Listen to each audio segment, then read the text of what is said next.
नमस्कार, मैं हूं शम्स ताहर खान और आप देख रहे हैं वारदात। वक्त का पहिया थोड़ा सा पीछे घुमा देते हैं। आपको याद होगा, शाहरुख खान के बेटे आर्यन खान ड्रग केस में एक वक्त ऐसा आया था जब असली मुद्दा हाशिए पर चला गया था, जबकि महाराष्ट्र के मंत्री नवाब मलिक और एनसीबी अफसर समीर वानखेड़े के बीच की दुश्मनी सुर्खियां बटोर रही थी।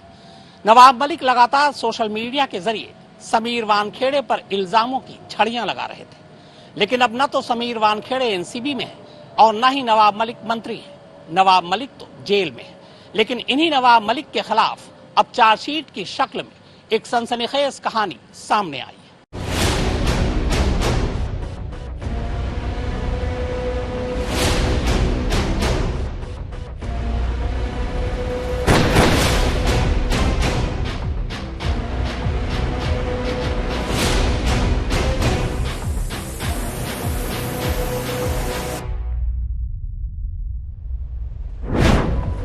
पहला, देश का सबसे बड़ा अंडरवर्ल्ड डॉन।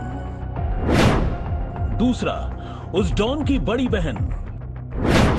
और तीसरा, महाराष्ट्र की सियासत का एक कद्दावर चेहरा और मौजूदा सरकार में कैबिनेट मंत्री।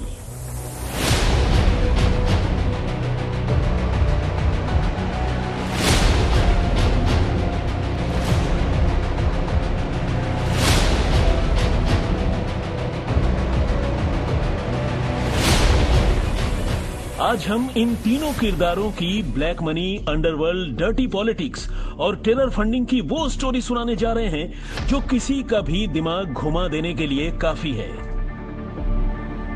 वो स्टोरी जिसने महाराष्ट्र की सियासत में भूचाल लाने के साथ साथ अंडरवर्ल्ड और सियासत की उस स्याह गठजोड़ को भी एक बार फिर से बेनकाब कर दिया है, जिसके बारे में अक्सर चर्चाएं होती रहती हैं। और वो स्टोरी जिसने एक कैबिनेट मंत्री को उनके एसी चेंबर से निकालकर सीधे आर्थर रोड जेल की सलाखों के पीछे पहुंचा दिया है। 1993 मुंबई सीरियल ब्लास्ट के आरोपी दाऊद इब्राहिम और उसके इर्द गिर्द रहने वाले तमाम लोगों पर शुरू से ही भारतीय एजेंसियों की पैनी नजर रही है। कुछ इसी कड़ी में अब से कोई 2 महीने पहले रुपए पैसों के नाजायज लेन देन, हवाला कारोबार और काले धन पर नजर रखने वाली एजेंसी ईडी यानी प्रवर्तन निदेशालय ने दाऊद इब्राहिम की बड़ी बहन हसीना पारकर से जुड़े कुछ लोगों के ठिकानों पर छापेमारी की। लेकिन ये छापेमारी क्या हुई, इस तिकड़ी से जुड़ी एक अजीब और चौंकाने वाली कहानी सामने आ गई। कौड़ियों के भाव कैसे बिकी 300 करोड़ की जमीन। महाराष्ट्र के कैबिनेट मंत्री का डॉन के परिवार से ये कैसा रिश्ता। 300 करोड़ की जमीन के लिए कैसे दिए सिर्फ 40 लाख रुपए। ईडी ने कैबिनेट मंत्री नवाब मलिक पर और कसा शिकंजा। नवाब मलिक पर हवाला कारोबार और टेरर फंडिंग का संगीन इल्जाम। मलिक के खिलाफ जल्द चार्जशीट दाखिल कर सकती है ईडी।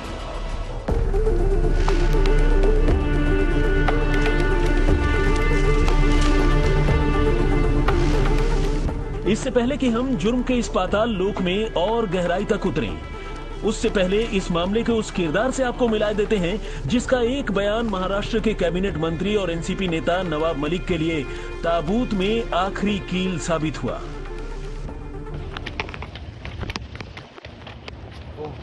आपको कुछ बात करनी है? कुछ भी आपसे क्या पूछताछ हुई उसके बारे में? कुछ नहीं। फिर से बुलाया आपको बातचीत के लिए या पूछताछ के लिए? कुछ भी नहीं बुलाया। क्या पूछा उसके बारे में? अब बेहतर ऑफिसरों से पूछिए सर, जो हमारे को आउट करने उन्होंने मना किया।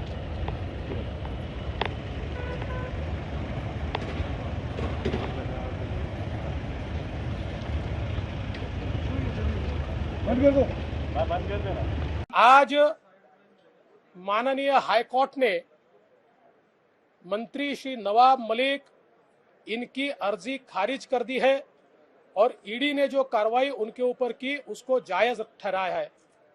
सरदार शाह वली खान, मुंबई बम विस्फोट का आरोपी, दाऊद का गुर्गा और सलीम पटेल दूसरा दाऊद का राइट हैंड, हसीना पारकर का राइट हैंड, इनके माध्यम से कौड़ियों के भाव, जमीन खरीदकर झूठे पेपर तैयार करके और जमीन के मालिक को एक पैसा दिए बिना और हसीना पारकर को पैसा देकर जिस प्रकार का ये व्यवहार हुआ और ये पैसा हसीना पारकर के माध्यम से दाऊद के पास और उसके माध्यम से टेरर फंडिंग में ही जाता है। ऐसी सारी चीजें ये स्पष्टता से आने के बावजूद राज्य की सरकार अभी भी नवाब मलिक का इस्तीफा नहीं ले रही है। मेरा सवाल है सरकार को, कौन सा दबाव आपके ऊपर है? क्या दाऊद का दबाव है? अली शाह पारकर, जी हां, यही नाम है इसका। अंडरवर्ल्ड डॉन दाऊद इब्राहिम का भांजा और दाऊद की बड़ी बहन हसीना पारकर का बेटा अली शाह पारकर। वैसे तो अली शाह अब तक सुर्खियों से दूर ही रहा है, लेकिन हवाला कारोबार के एक मामले में ईडी ने उससे पूछताछ की तो उसने सियासत की चमचमाती कालीन के नीचे छुपी ब्लैक मनी और टेरर फंडिंग की पूरी बजबजाती हकीकत को ही उखाड़ कर रख दिया।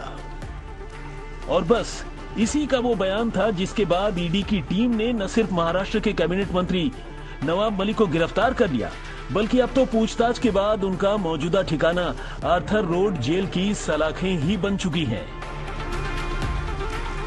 नवाब मलिक पर ईडी ने संगीन इल्जाम लगाए हैं और ये इल्जाम है अंडरवर्ल्ड से रिश्ते रखने और टेरर फंडिंग करने का। वजह यह कि उन्होंने अंडरवर्ल्ड डॉन दाऊद इब्राहिम की बहन हसीना पारकर से सब कुछ जानते हुए भी उनकी एक कब्जाई हुई जमीन न सिर्फ नाजायज तरीके से कौड़ियों के मोल खरीद ली, बल्कि जमीन खरीदने के बदले उनके चुकाए गए रुपयों का इस्तेमाल टेरर फंडिंग के लिए भी किया गया। जी हां, टेरर फंडिंग के लिए। ये कहानी अब से कोई 20 साल पुरानी है, जब दाऊद की बड़ी बहन हसीना जिंदा थी। ईडी ने अपनी जांच में पाया है कि मुंबई के कुर्ला इलाके में गोवा वाला कंपाउंड की करीब 3 एकड़ की एक जमीन पर हसीना पारकर की नजर थी। इस जमीन का मालिकाना हक वैसे तो मुनीरा प्लम्बर नाम की एक महिला के पास था, लेकिन उसने इस जमीन पर बसे किराएदारों से रुपए पैसों की वसूली और दूसरे कामों के लिए जमीन की power of attorney Dawood Ibrahim के ही एक खास गुर्गे और 1993 मुंबई बम ब्लास्ट के गुनहगार सरदार शाह वली खान को दे रखा था।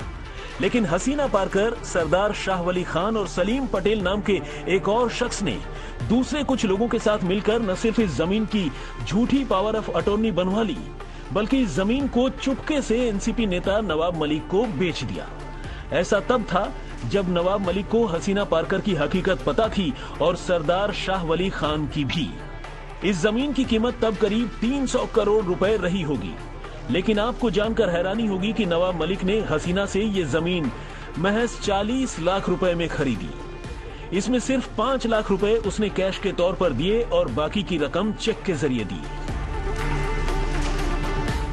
लेकिन नवाब मलिक की ये सौदेबाजी ही अब उनके गले की फांस बन चुकी है। ईडी ने न सिर्फ उन्हें गिरफ्तार कर लिया है, बल्कि उनसे पूछताछ के बाद उन्हें आर्थर रोड जेल भेज दिया गया है। उधर इस मामले की जांच कर रही ईडी अब उनके खिलाफ चार्जशीट दाखिल करने की तैयारी कर रही है। ईडी के सूत्रों की माने तो दाऊद इब्राहिम की बहन हसीना पारकर उन दिनों जमीन पर कब्जे, उनकी नाजायज खरीद फरोख्त, जबरन वसूली समेत दाऊद इब्राहिम के तमाम उल्टे सीधे धंधे संभाला करती थी। लेकिन सब कुछ जानते हुए भी एक नेता का उससे जुड़ना और सौदेबाजी करना अपने आप में एक चौंकाने वाली बात होने के साथ साथ एक संगीन जुर्म भी है। ईडी ने अब तक की छानबीन के बाद इन तमाम किरदारों का कनेक्शन साबित करने के लिए भी अदालत में अपनी दलील पेश की है।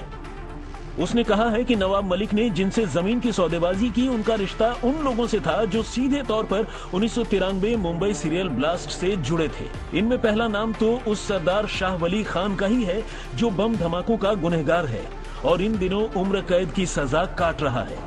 सरदार ही वो गुनहगार है जिसने टाइगर मेमन के कहने पर बीएमसी की इमारत समेत कई दूसरी जगहों पर बम रखने के लिए रेकी की थी। उसी ने अल हुसैनी बिल्डिंग में जहां टाइगर मेमन रहता था वहां एक कार में विस्फोटक भी रखे थे। ईडी के मुताबिक नवाब मलिक सलीम पटेल को भी अच्छे से जानते हैं जो दाऊद इब्राहिम गैंग का गुर्गा था और उन दिनों हसीना पारकर का बॉडीगार्ड और उसका ड्राइवर भी था। हसीना पारकर की मौत से पहले जब उसे गिरफ्तार किया गया था तब उसने मुंबई पुलिस की पूछताछ में कई अहम खुलासे किए थे। उन दिनों हसीना जिस जमीन या संपत्ति पर भी कब्जा करती उनमें से ज्यादातर की power of attorney Salim Patel के नाम पर ही होती थी और नवाब मलिक ने सब कुछ जानने के बावजूद उनसे रिश्ते रखे, डील की और जमीन खरीदने से भी गुरेज नहीं किया। ईडी के अफसरों ने अब तक नवाब मलिक के खिलाफ चल रहे इस मनी लॉन्ड्रिंग के केस में उनकी बहुत सी प्रॉपर्टियां अटैच कर ली है, जब्त कर ली है।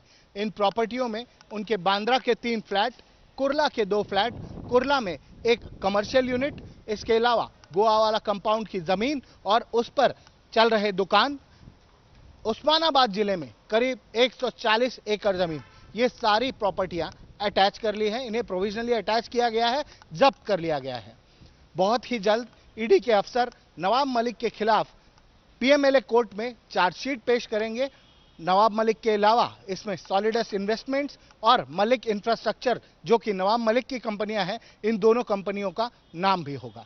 कैमरा पर्सन वैभव कनगुटकर के साथ दिव्येश सिंह, मुंबई आज तक।